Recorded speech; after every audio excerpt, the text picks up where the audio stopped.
Subscribe कीजिए chemistry network channel को और बेल आइकन को भी प्रेस कर दीजिए ताकि हमारी आने वाली वीडियोस की आपको नोटिफिकेशन मिलती रहे। धन्यवाद।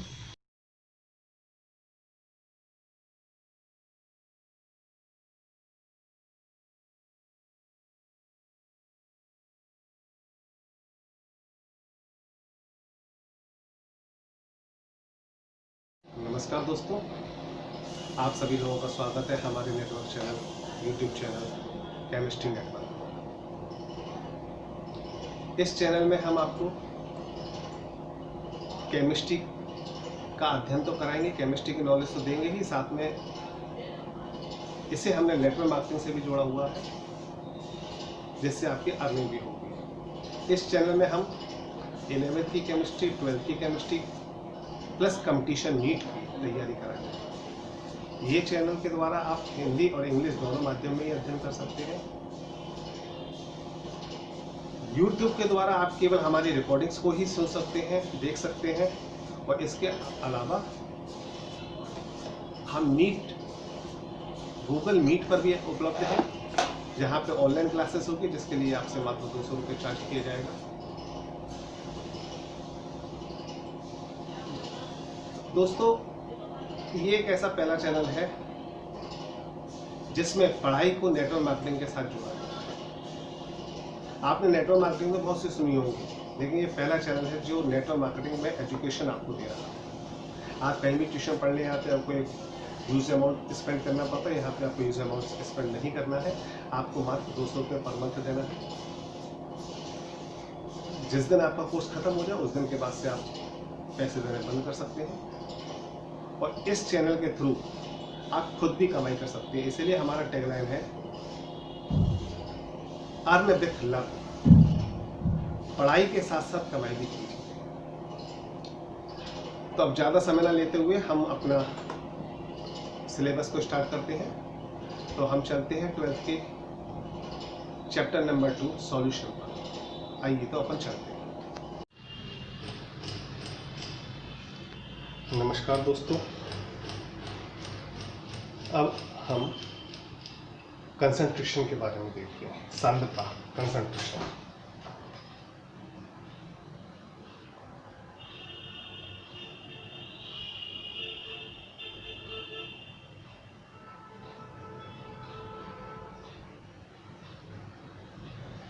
जैसा कि हम जानते हैं इस चैप्टर के अंदर सॉल्यूशन में हमें हर चीज सॉल्यूट के बारे में ही देखना है।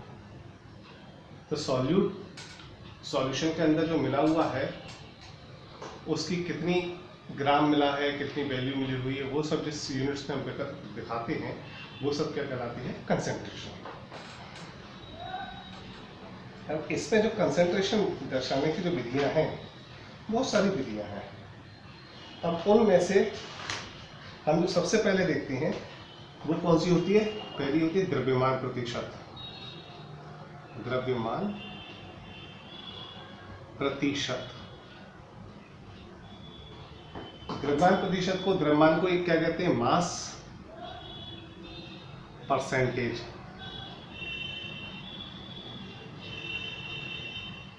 पहली यूनिट है मास परसेंटेज। मास क्या होता है? हमेशा सूखी वस्तु का होता है। जैसे अगर हम शक्कर लेके आएंगे तो उसका मास होगा, और मास को हम किससे दिखाते हैं? हमेशा W से, वेट। मास को हम वेट भी कह सकते हैं। अब हमें इस चैप्टर में सबसे पहले एक बात याद रखनी है, कहीं पे भी अगर हम जैसे WA लिख दें, मतलब A शब्द आता है, तो वो होगा ब्लैक के लिए, सॉल्वेंट के लिए। A किसको डिनोट करेगा? सॉल्वेंट को, सॉल्वेंट। और अगर हम B शब्द कर दें, WB अगर कर दें, तो वो किसको आएगा? विलेय को, माने सॉल्यूट। मतलब जिस किसी के साथ में हम B जोड़ देंगे वो होगा सॉल्यूट की बात कर रहे होगा, जिस किसी में A जोड़ेंगे वो हम प्लेग की बात करेंगे, सॉल्वेंट की बात करेंगे। ये बात हमें चैप्टर के अब स्टार्टिंग से लेकर एंड तक ध्यान रखनी है। और अभी जो हम B सॉल्वेंट को मानते हैं या सॉल्यूट को मानते हैं, जिसको भी आप डिसाइड करना चाहें उसको मान सकते हैं। ऐसा कुछ नहीं है कि B को ही सॉल्यूट मानना है या A को ही सॉल्वेंट मानना है, ऐसा कुछ नहीं। आप जिसको माने शुरू से लेकर एंड तक आप उसको ही डिनोट करें। दूसरी चीज, जो भी डेरिवेशन ट्राइब होके आती है उसके एंड में आप यह जरूर बताएं कि किसको आप क्या कह रहे हैं। फिर क्या होता है कि कुछ लोग ए मान के चलते हैं सॉल्वेंट को और बी मानते हैं सॉल्यूट को, और कुछ लोग बी मानते हैं सॉल्वेंट को, ए मानते हैं सॉल्यूट को। अब किताबों से मैच करते कई बार में नहीं मिलती उनकी डेरिवेशन, तो वहाँ पे कोई टेंशन लेने की जरूरत नहीं है। केवल अंतर ये है कि जहाँ पे आप ए मान रहे हैं वहाँ पे हो सकता है किताब में बी माना हो, और आप जहाँ बी मान रहे हैं वहाँ पे हमने ए माना हो। ठीक है, तो अब हम द्रव्यमान प्रतिशत की बात करते हैं। द्रव्यमान प्रतिशत, द्रव्यमान को कहते हैं हम वेट, W। हमें निकालना किसका है? सॉल्यूट का। सॉल्यूट को हम दिखा रहे हैं V। अब जैसे परसेंटेज की बात आई, द्रव्यमान प्रतिशत परसेंटेज किस में से निकाला जाएगा? टोटल में से। तो टोटल क्या था? टोटल के अंदर हमारा सॉल्यूट भी था और सॉल्वेंट भी था, सॉल्वेंट भी था। अब अगर हमें इसका परसेंटेज निकालना है तो परसेंटेज निकालने के लिए हम क्या कर देंगे? इसे 100 से डिवाइड, माना 100 ऊपर चला जाएगा। तो ये फार्मूला किसका बन गया? द्रव्यमान प्रतिशत का। तो द्रव्यमान प्रतिशत का फार्मूला क्या बना है? WB upon WA plus WB into 100। तो ये क्या हो जाएगा? द्रव्यमान प्रतिशत का। क्लियर? द्रव्यमान प्रतिशत, या इसे क्या कह सकते हैं हम? मास सॉल्वेंट, मास परसेंटेज। तो मास परसेंटेज कैसे निकालेंगे? हमें सॉल्यूट का निकालना है, तो सॉल्यूट का वेट ऊपर, नीचे टोटल सॉल्यूशन। टोटल सॉल्यूशन में सॉल्यूट और सॉल्वेंट दोनों रहते हैं, इससे टोटल कर देंगे। परसेंटेज निकालते हैं तो उसको क्या करेंगे? 100 से डिवाइड। 100 से जब हम डिवाइड करेंगे तो कहाँ आएगा? ऊपर, इसके 100 का मल्टीप्लाई होगा। तो ये हो गया मास परसेंटेज। अब यदि हमें इसकी डेफिनेशन बनानी हो तो डेफिनेशन क्या बनाओगे? किसी विलयन का द्रव्यमान प्रतिशत द्रव्यमान के अनुसार विलय के वह भागों की संख्या है जो विलयन के 100 भागों में विलय रहती है, 100 भागों में घुली रहती है। क्लियर? इंग्लिश में, the number of parts by mass of solute पर 100 parts by mass of solution is known as mass percentage.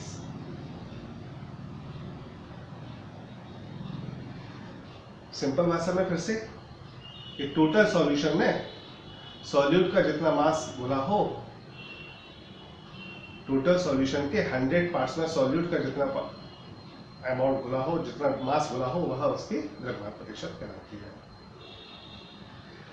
Second होता है, द्रव्यमान के बाद आएगा आयतन प्रतिशत। आयतन प्रतिशत, इसे कहते हैं वॉल्यूम, वॉल्यूम परसेंटेज। कोई दिक्कत नहीं, वॉल्यूम किसका होता है? लिक्विड चीज का नापते हैं। वॉल्यूम को कैसे दिखाते हैं? V से। तो इधर क्या हो जाएगा? V। इधर क्या हो जाएगा? V। तो क्या होगा? VA plus VB। और इधर द्रव्यमान की जगह क्या हो जाएगा? आयतन। इधर वॉल्यूम। ठीक है, मतलब हमने सॉल्यूट का volume upon total volume of solution into 100। 100 parts में 100 पार्ट्स सॉल्यूशन में सॉल्यूट का जितना वॉल्यूम घुला हो वह उसका वॉल्यूम परसेंटेज कहलाएगा। डेफिनेशन लिखेंगे तो क्या होगा? किसी विलयन का आयतन प्रतिशत आयतन के अनुसार विलय के भागों की वह संख्या है जो आयतन के अनुसार विलयन के 100 भागों में घुली रहती है। मतलब किसी विलयन का आयतन प्रतिशत विलय के वह आयतन है जो विलयन के 100 भागों में घुली रहती है। इंग्लिश में, the number of parts by volume of solute पर 100 parts by volume of solution, by volume of solution. तो ये दो हो गए, एक हो गया अपना आयतन प्रतिशत, दूसरा क्या हो गया द्रव्यमान प्रतिशत।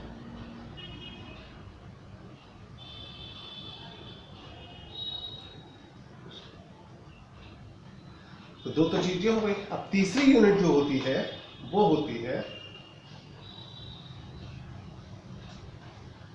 यहां से सही चालू होता है, यही पूछा जाता है नॉर्मलता। नॉर्मलता इसे कहते हैं नॉर्मेलिटी, नॉर्मेलिटी, नॉर्मल। अब नॉर्मलता क्या होती है?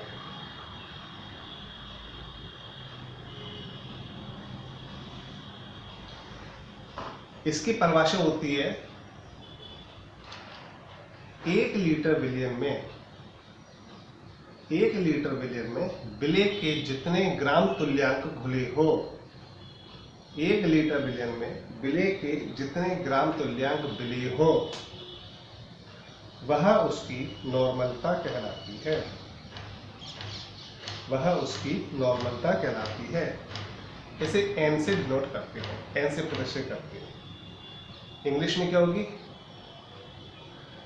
The gram equivalent weight of solute, the gram equivalent weight of solute dissolved in per 100, dissolved in a liter solution, dissolved in a liter solution, the gram equivalent weight of solute dissolved in per liter solution, it is denoted by capital N। तो N is equal to क्या हो जाएगा? ग्राम तुल्यांक, इसका formula होता है ग्राम तुल्यांक घुले हो। तो ग्राम तुल्यांक क्या होगा? किसके घुले होंगे? विलेय के। तो विलेय के जितने ग्राम तुल्यांक घुले हो उसका होता है WB upon EB into V, पर लीटर की बात हो रही है। यहां पे EB क्या है? EB है तुल्यांकी भार। EB क्या है? तुल्यांकी भार। तो परिभाषा क्या बनाई? 1 लीटर विलियन में विलेय के जितने ग्राम तुल्यांक खुले हो वह उसकी नॉर्मलता कहलाती है। अब E कैसे निकालते हैं? मेन क्वेश्चन ये आता है, E कैसे निकालते हैं? E माने ग्राम तुल्यांक, इक्विवेलेंट वेट। इक्विवेलेंट वेट निकालने के लिए ये होता है, इसका एक ही फार्मूला है, मॉलिक्यूलर वेट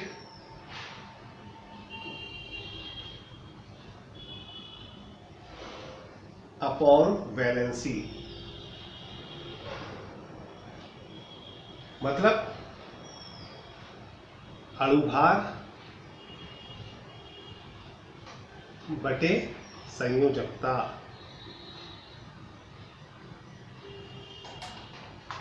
अब क्वेश्चन दिया था कि अणुभार कैसे निकालें और संयोजकता कैसे आए। एक एग्जांपल हम देखते हैं। जैसे हमें H2SO4 का अणुभार निकालना है, मॉलिक्यूलर वेट निकालना है, वैलेंसी निकालना है और इक्विवेलेंट वेट निकालना है। तो इसका अगर हम वो निकाल के देखेंगे मॉलिक्यूलर वेट को अपन m से दिखाते हैं। m क्या होगा? H का 2 इंटू माने नंबर इंटू उसका एटॉमिक मास, तो हाइड्रोजन कितना होता है 1, फिर प्लस S का 1 इंटू 32 प्लस 4 इंटू 16, ऑक्सीजन कितना होगा 16, टोटल कितना होगा 98 ग्राम। तो इसका m क्या होगा? मॉलिक्यूलर वेट कितना होगा? 98 ग्राम अपॉन। अब बैलेंसी की बात करें तो बैलेंसी जैसे इसमें दिखाया जा रहा है H2SO4, H के ऊपर जानते हैं हम एक बैलेंसी है, चूंकि यहाँ पे H कितने हैं 2, तो डबल बैलेंसी हो गई। तो SO4 पे भी क्या होगा, डबल नेगेटिव। तो कोई भी बैलेंस जो भी ज़्यादा होती है वो अपन उसका ही डिवाइड करते हैं। तो इसकी बैलेंस कितनी हो गई, 2 से डिवाइड करेंगे तो 49 ग्राम इसका क्या आएगा, इक्विवेलेंट वेट। इक्विवेलेंट वेट कितना आएगा, 49 ग्राम। तो इक्विवेलेंट वेट क्या होता है, कैसे निकालते हैं, ये हमने आपको बता दिया। ये आप 11th में वैसे पढ़ चुके हैं। चूंकि अपनी सांद्रता की व्यक्त करने की इकाई में नॉर्मलता आता है, तो नॉर्मलता की डेफिनेशन क्या हो गई, 1 लीटर बिलियन में विलेय के जितने ग्राम तुल्यांक घुले हों, या 1 लीटर बिलियन में विलेय के जितने ग्राम तुल्यांक विलेय हों, वह उसकी नॉर्मलता कहलाती है। इसे n से दर्शाते हैं। The gram equivalent weight of solute dissolve in पर litre solution, the gram equivalent weight of solute dissolved in per liter solution is called is known as normal. The formula N is equal to WB upon EB into V. E कैसे निकालते हैं, E क्या है, E is a equivalent weight. Equivalent के weight कैसे निकालते हैं, molecular weight upon valence, means अणुभार अपन संयुक्तता। जैसे हमने एक एग्जांपल दिया था H2SO4 का, क्या calculate the equivalent weight of H2SO4। So we calculate first molecular mass of H2SO4 is 98 gram, then we divided by valency, its valency is +2, so I divided by 2, then we got 49 gram. Okay, now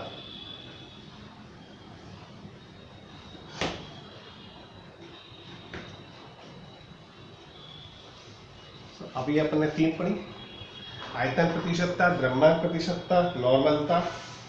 अब इसके बाद आती है मोललता, 4th मोललता, molality.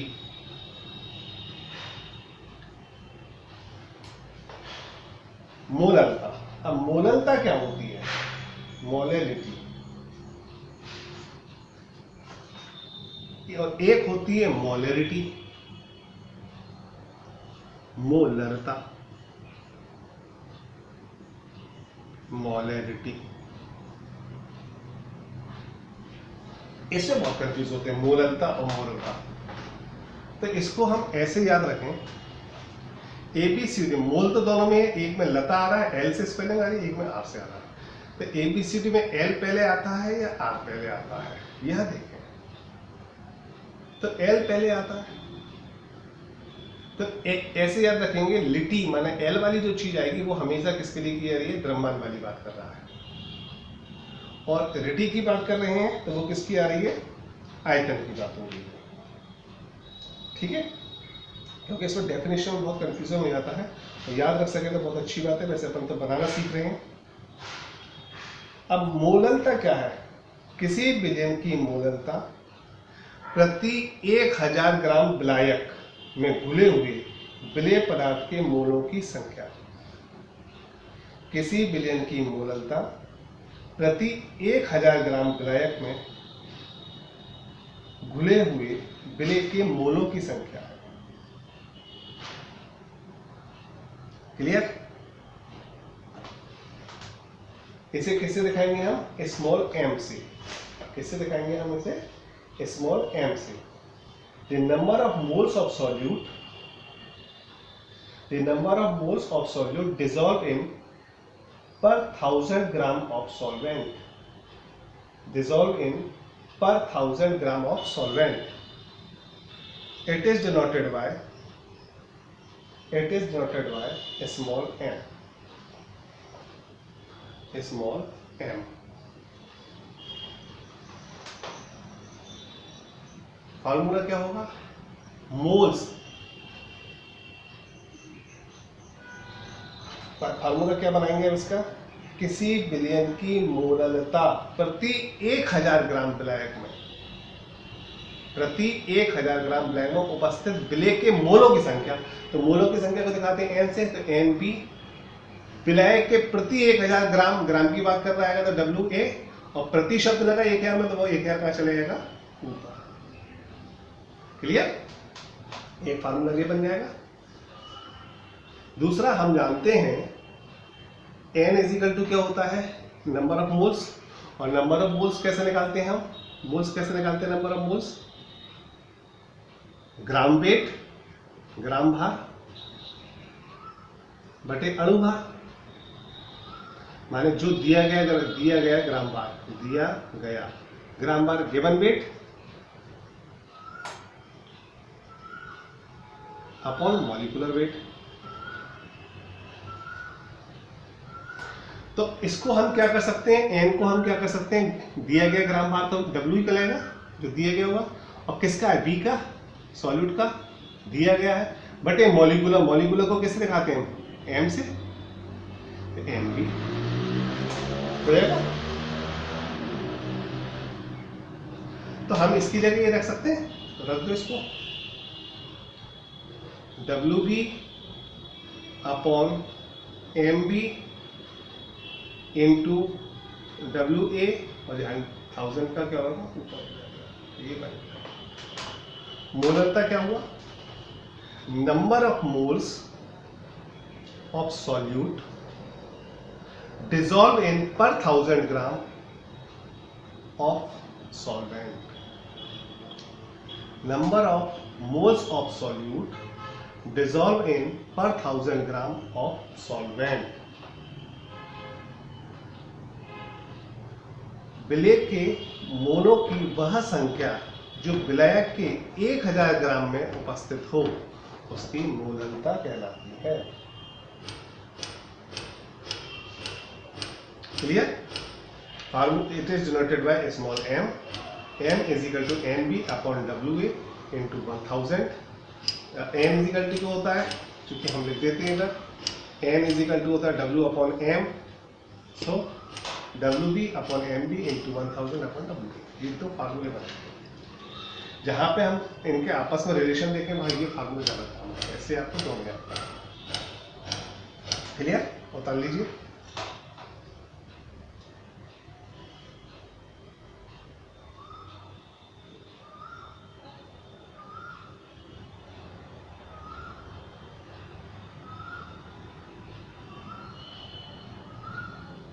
ठीक है, इसे रख कर देते हैं।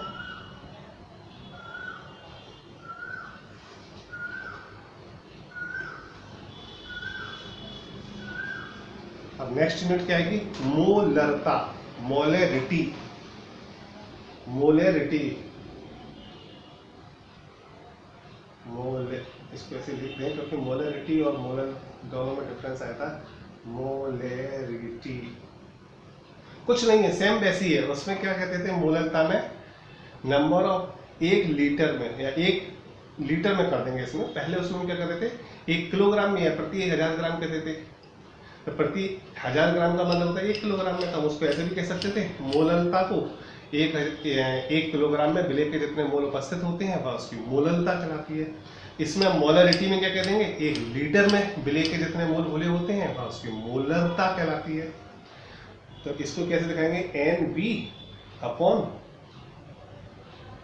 आयतन की बात होगी। अब B 1 लीटर में, 1 लीटर करो तो चाहे B कह दो, और 1000 ml करना चाहो तो ऊपर इसका करते हैं, ऐसे लीटर की बात होती है।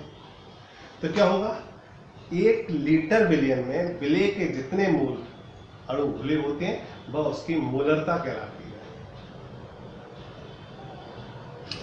1 लीटर विलयन में विलेय के जितने मोल अणु घुले होते हैं वह उसकी मोलरता कहलाती है। The number of moles of solute dissolved in per liter solution is known as molarity. The number of moles of solute dissolved in per liter solution is known as molarity. We know that N is equal to W upon M, so we WB MB upon B. So molarity is equal to WB upon MB into B. एक formula आपको यह भी बन गया। N वाला बता ही चुके हम कि जब रिलेशन करेंगे उसमें N वाला ज़्यादा यूज होगा। क्लियर? इसमें ये तीनों बहुत इंपॉर्टेंट है, खासतौर से मोलरता में डिफरेंस भी आता है। तो डिफरेंस के लिए केवल एक ही बात याद रख लो, दोनों के अंदर number of moles of solute है, नंबर ऑफ मोल्स की बोले हैं सॉल्यूट के, लेकिन मोललता में किसमें बोले 1000 ग्राम ब्लैक में या 1 kg में कह सकते हैं, और मोललता में क्या 1 लीटर में बोले। क्लियर? नेक्स्ट देखें,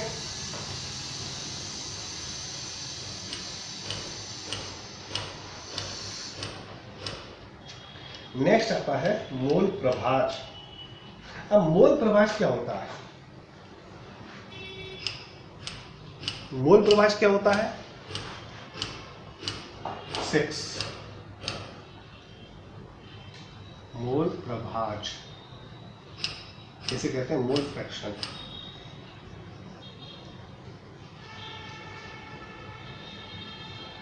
कुछ नहीं, इसमें केवल मोलों की संख्या की बात की है। इसे दिखाएंगे हम किससे? एक्स से। ब्लेक की बात करें तो एक्स बी, तो ब्लेक के मोलों की संख्या तथा बिलियन में उपस्थित कुल मोलों की संख्या का अनुपात उसका मोल प्रभाज कहलाता है। ब्लेक के मोलों की संख्या तथा बिलियन में उपस्थित कुल मोलों की, कुल मतलब ब्लेक और ब्लैक दोनों आ जाएंगे, दोनों के मोल। बिलियन में उपस्थित किसी एक घटक के मोलों की संख्या तथा बिलियन में उपस्थित कुल घटकों के मोलों की संख्या का अनुपात मोल प्रभाज कहलाता है। आया समझ में? इंग्लिश में क्या होगा? The ratio of number of moles of a component with the total number of moles present in solution. दूसरी लैंग्वेज में बोल सकते हैं, the ratio between the number of moles of solute with the total number of moles present in solution is known as mole fraction of solute. Clear? अगर कहीं हमें number of moles नहीं दिए हैं तो हमें क्या करना होगा? उनको मॉलिक्यूलर वेट से निकाल लेंगे, गिवन वेट से निकालेंगे। तो ये फार्मूला क्या बन जाएगा? पहले तो हम इसको और ये देख लेते हैं कि अगर इसमें वह नहीं दिया गया है तो हम क्या कर देंगे? n इजिकल टू हम जानते हैं W/m, तो W/m हो जाएगा। तो इधर b लगा इसलिए हमने v लगा दिया। इधर क्या है? W/m, इधर a, इधर a प्लस W/m, इधर b, इधर b। ठीक है? अगर मोल्स नहीं दिया तो मोल्स ऐसे निकाल देंगे। ऐसी अगर सॉल्यूट की जगह सॉल्वेंट की बात करते तो क्या होता?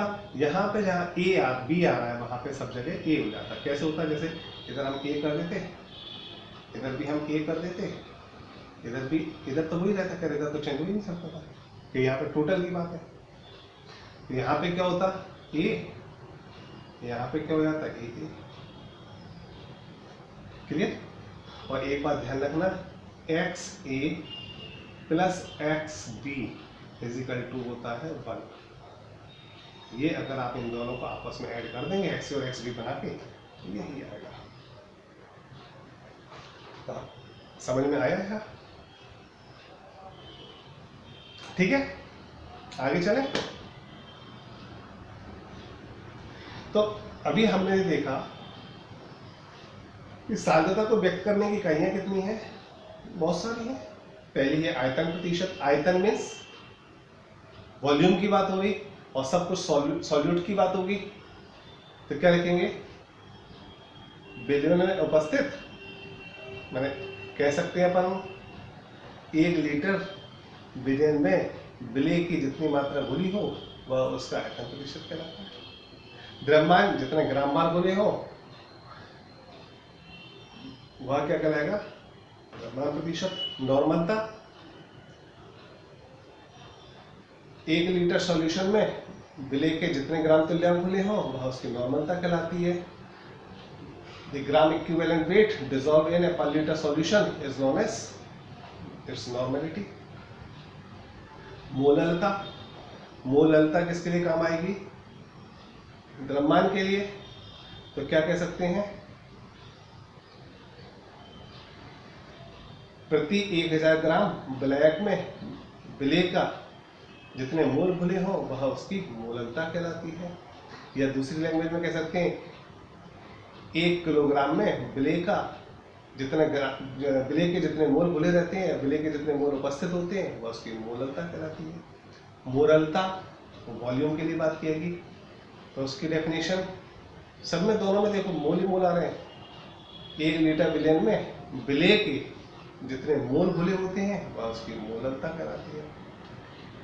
1 लीटर विलेय में विलेय के जितने मोल अणु घुले हो वह उसकी मोललता कहलाती है। इसके बाद मोल फ्रैक्शन। मोल फ्रैक्शन में किसी एक घटक के मोलों की संख्या तथा विलेय में उपस्थित कुल घटकों के मोलों की संख्या का अनुपात मोल फ्रैक्शन कहलाता है, मोल प्रवाह कहलाता है। और it is denoted bye x, जिसका निकालना उसके लिए भी कर सकते हैं। इसके अलावा एक बात ध्यान रखने की है, एक्स प्लस एक्स भी हमेशा कितना होता है 1।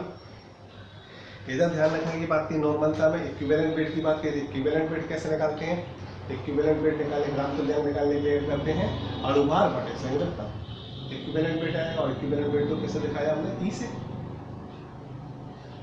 अणुभार कैसे निकालते हैं? अणुभार निकालने का आपने 9 से सीखते चले हैं कि संख्या प्लस उसका परमाणु भार, अगर एक से ज़्यादा तो प्लस प्लस करके मल्टीप्लाई करते चलिए, आप जोड़ते आएंगे साथ में आ जाएगा।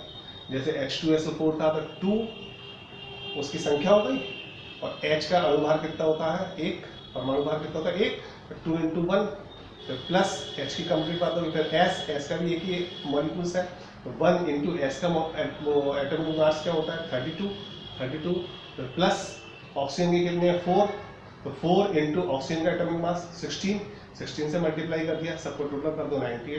बैलेंसी कितनी होती है 2। बैलेंसी कैसे निकालते हैं? आउटर मोस्ट में जितने इलेक्ट्रॉन होते हैं, जितनी संयोजकता होती है उसकी बेस पर निकाल देते हैं। ये चीज इसमें है जो सबसे ज्यादा इसके अंदर इंपॉर्टेंट है। नॉर्मलता, मोललता, मोललता, मोल प्रवाह। मोललता में डिफरेंस भी आता है और बाकी की डेफिनेशन भी आती है। इसके बाद आता है एक आता है ppm पार्ट्स पर मिलियन। पार्ट्स पर मिलियन की डेफिनेशन वगैरह की कोई ज़रूरत नहीं है, आप चाहे तो उसे किताब से भी देख सकते हैं, लेकिन ये पता होना चाहिए ppm का उपयोग कहाँ होता है। ppm का उपयोग 1 मिलियन में होता है, 1 लाख अणु में होता है। और इसका उपयोग जो चलता है वह पॉल्यूशन की डिटर्मिनेशन में करते हैं, पॉल्यूशन की मात्रा ज्ञात करने में करते हैं ppm का। आपने देखा होगा जितने भी आजकल वो लगे कितना पॉल्यूशन हो रहा है तो उससे सब ppm में दिया था, पार्ट्स पर मिलियन। इसके बाद 8वीं होती है फॉर्मलता, फॉर्मेलिटी। फॉर्मलता की फॉर्मलता है, आप किताब से पढ़ सकते हैं, मेन चीज ये आना चाहिए आपको। अब हम आप लोग बताना चाहे तो कर लीजिए, फिर हम इसके रिलेशन से आपस में करते हैं, कैसे कैसे रिलेशन बनते हैं इनके।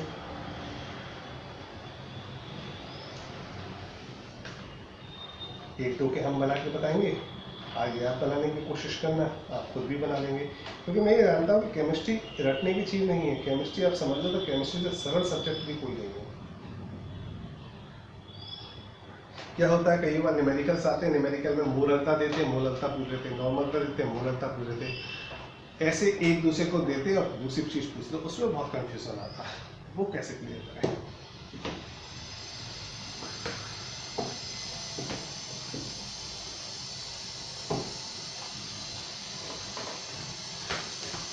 अब आता है रिलेशनशिप।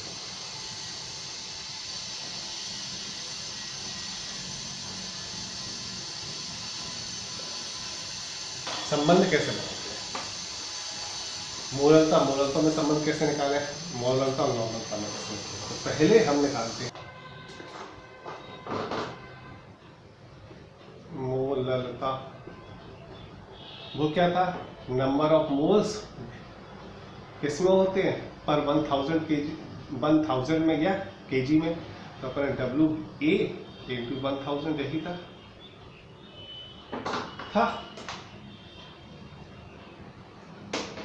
अब इन दोनों में निकाले क्या हैगा? इससे हम जो देखते हैं JB दोनों एक ही चीज है, इसमें हम NP की वैल्यू निकाल लेते हैं।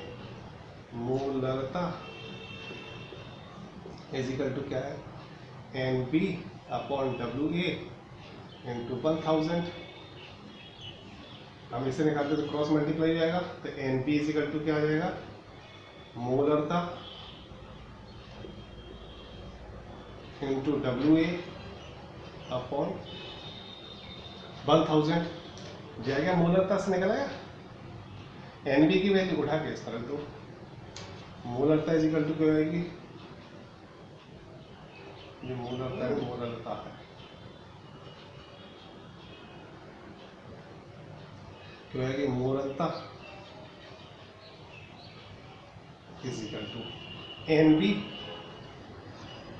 Upon B. ठीक है, अब हम इसकी वैल्यू रख देते हैं इधर, सेट बनाते हैं, तो मोलरता is equal to N B, N B की वैल्यू क्या है, मोलरता into W A upon A,